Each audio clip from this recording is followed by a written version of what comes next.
Well, hello everyone.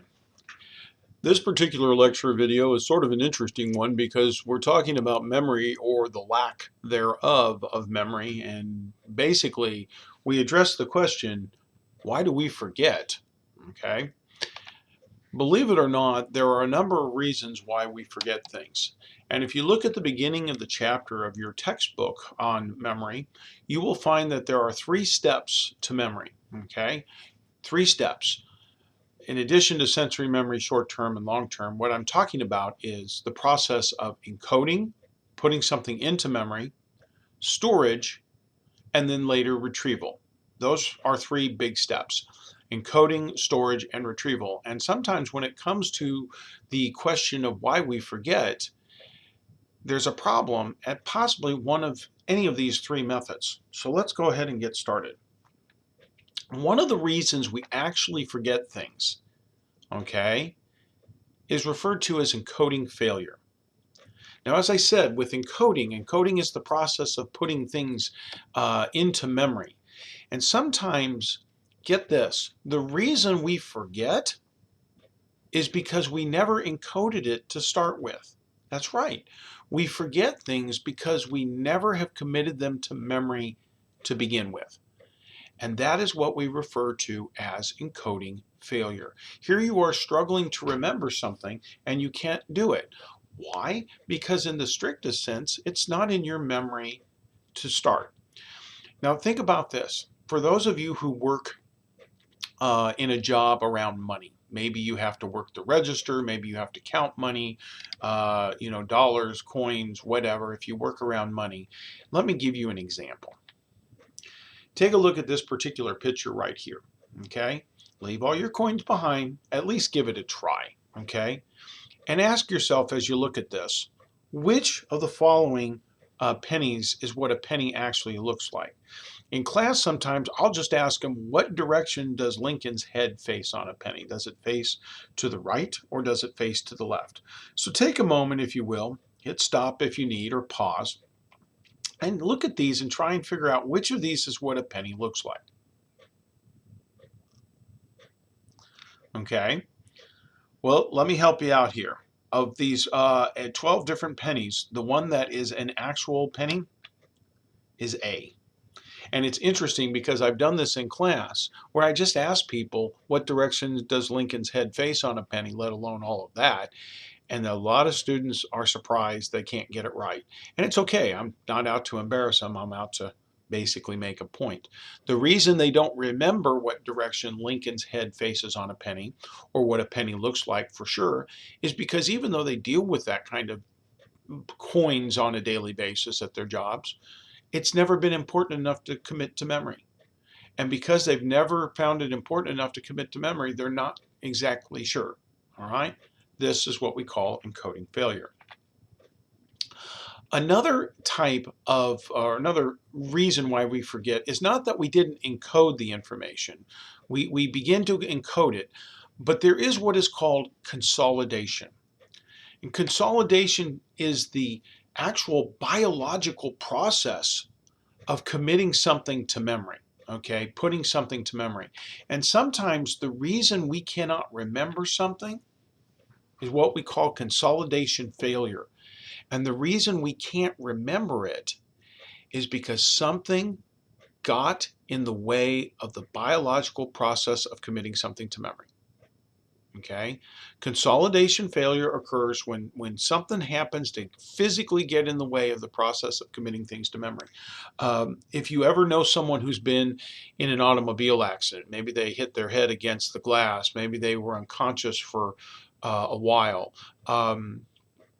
I know of a gentleman who turned around and had a heart attack at the middle of a big dinner with lots and lots of people. And he was unconscious for about 4 days before he finally came out. Could not remember any of the process. Why? Because basically what happens is that, the body is busy trying to save itself, all right? Or you go under, you have surgery and you can't remember immediately what you did or said after you came out of surgery. Well, that's because the body is trying to regain consciousness. And so consolidation failure happens when you try to commit something to memory, but something gets in the way. And to be honest with you, one of the best examples, unfortunately, is a blow to the head.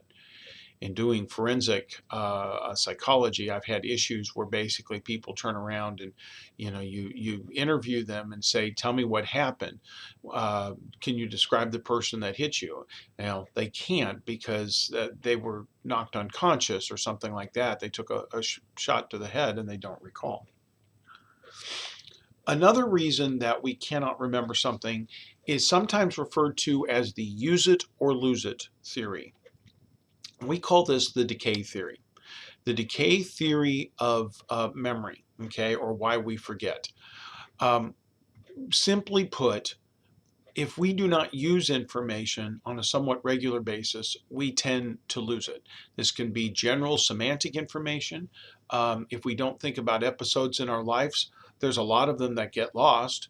The real big days you might remember, weddings and proms and homecomings and the birth of a child and stuff like that. But remembering what happened, 3.5 weeks ago, you might really have to struggle what you did on a Tuesday 3.5 weeks ago, because it doesn't mean that much. You don't use it constantly, so it decays away.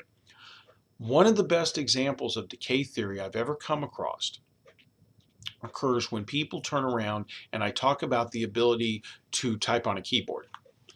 I've been at this job for a very, very long time.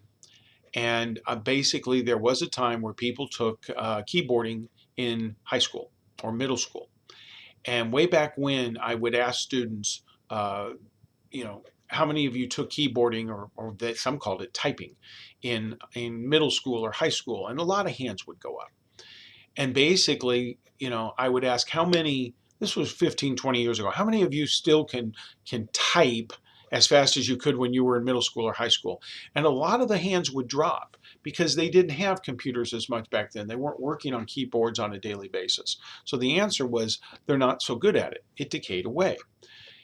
You find yourself in a situation where basically today, a lot of men and women turn around and they use keyboards, they have their laptops, they do a lot more with it. They've actually gotten good and stayed good at it. They take keyboarding in grade school, middle school, or high school, and you ask them now, how many of you still can type as fast as you used to? And I get a lot more hands staying up. It's because they use it a lot more now than you did in years gone by.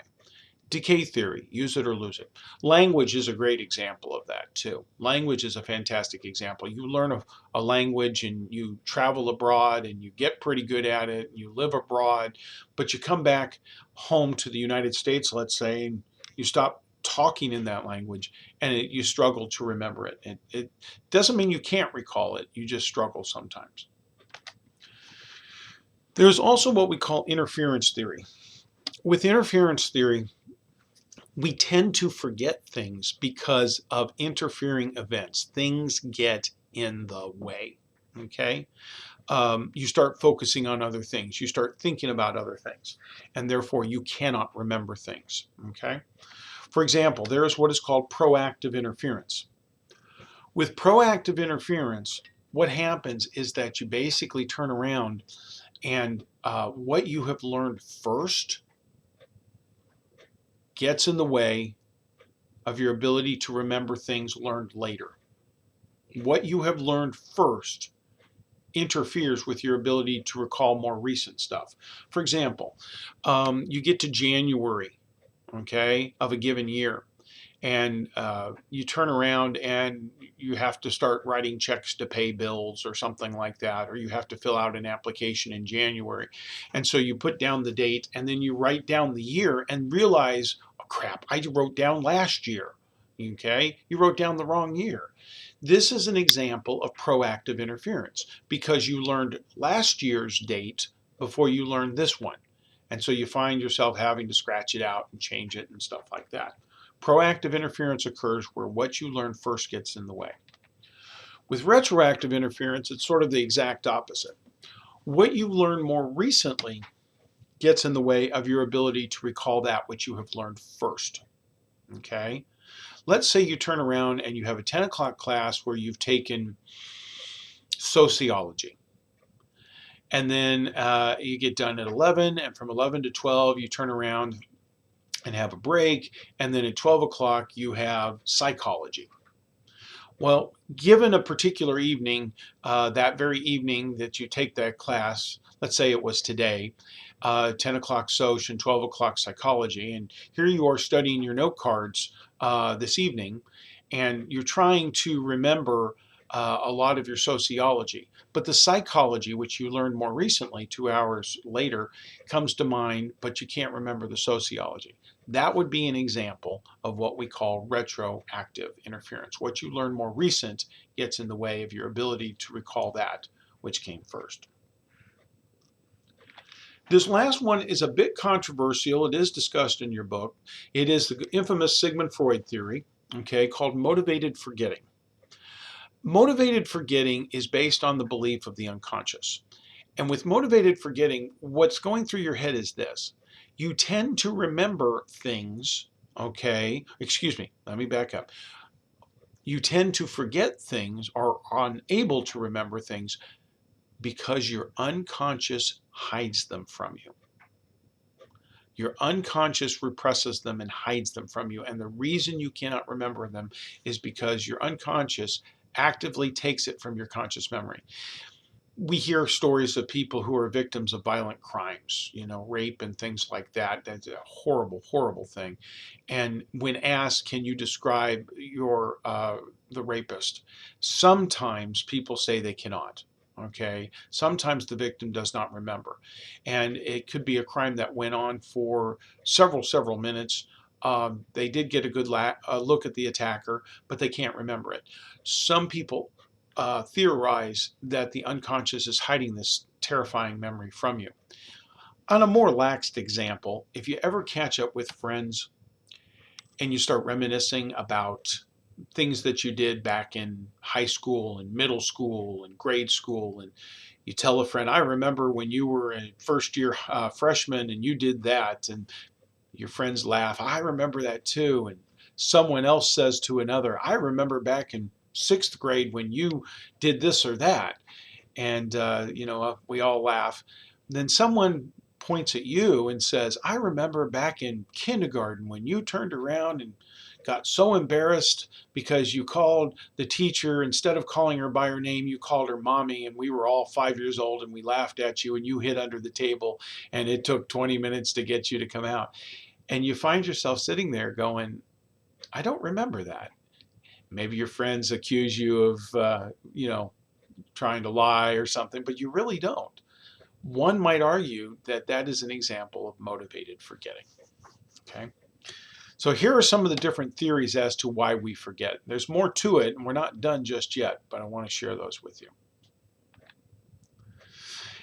You need to know this name.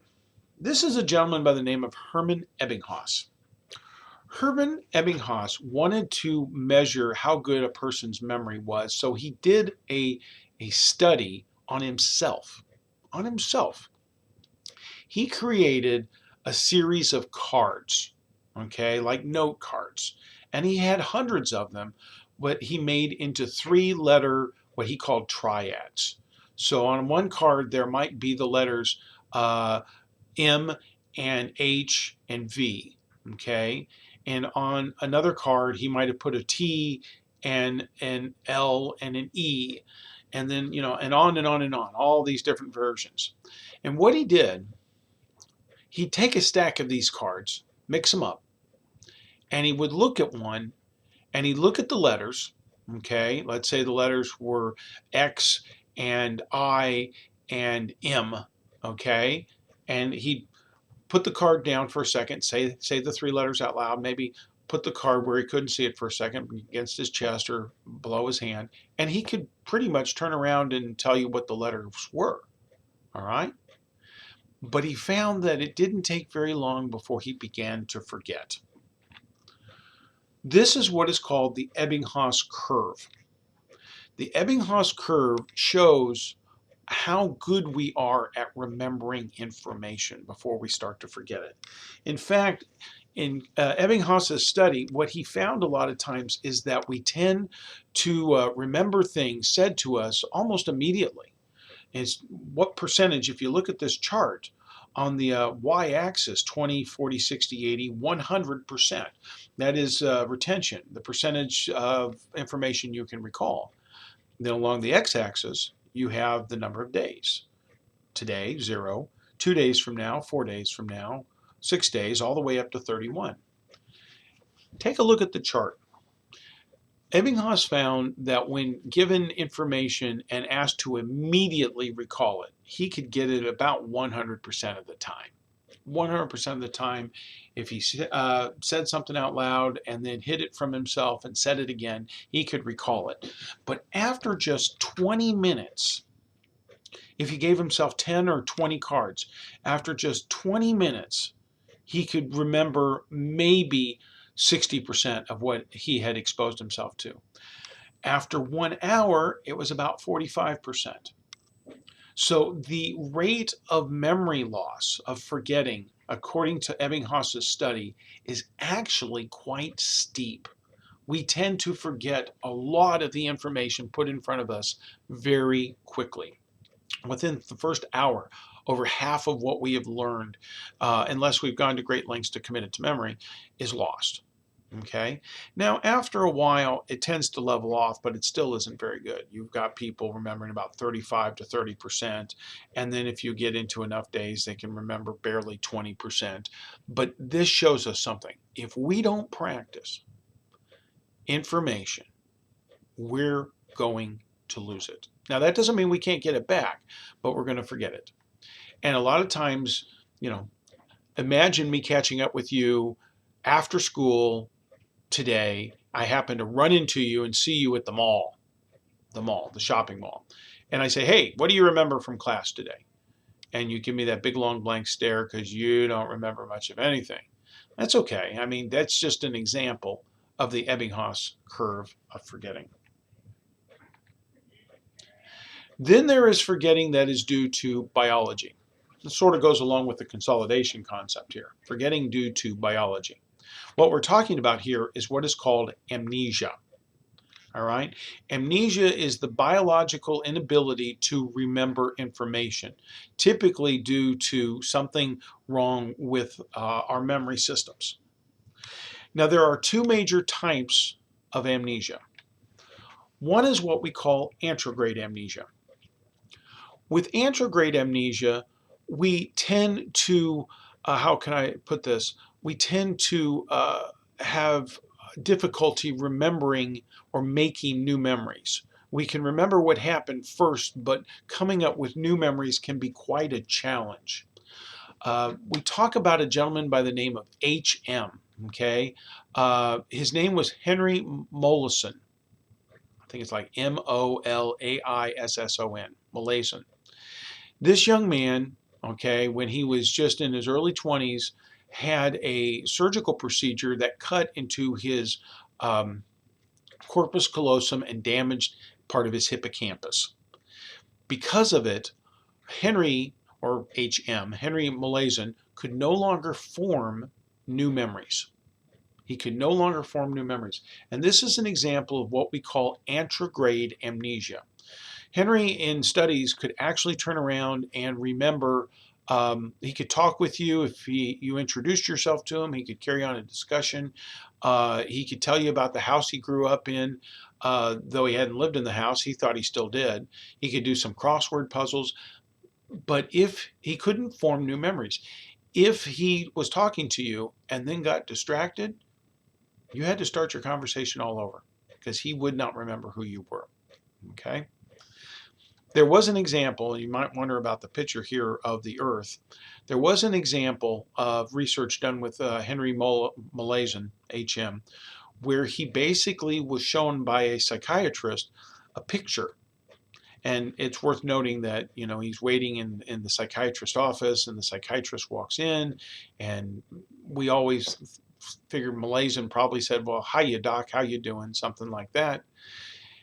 And the psychiatrist shows Henry this picture that you see here to the left. Asked him, what is that a picture of? And he looked at it. And this was about 50 years ago. And he looked at it. And he said, well, that looks like a picture of the moon, I suppose. And the psychiatrist said, no, Henry, that's a picture of the Earth taken from the moon. Henry, did you know we've been to the moon? And Henry got all upset. We've not been to the moon. I would have known that. Well, his surgical procedure and malpractice happened before we ever traveled to the moon. So he got all frustrated. What's happened to me, Doc? Why don't I know this? The psychiatrist calmed him down, asked him just to wait, took the picture from him and left the room, said, I'll be back in about 5 minutes. He came back about 5 minutes later, and he walked in, and Henry meets him and says, Hiya, Doc, how you doing? He has no recollection of the article or the discussion they just had. The last type of memory that we're going to talk about, and then we'll be done, is retrograde amnesia.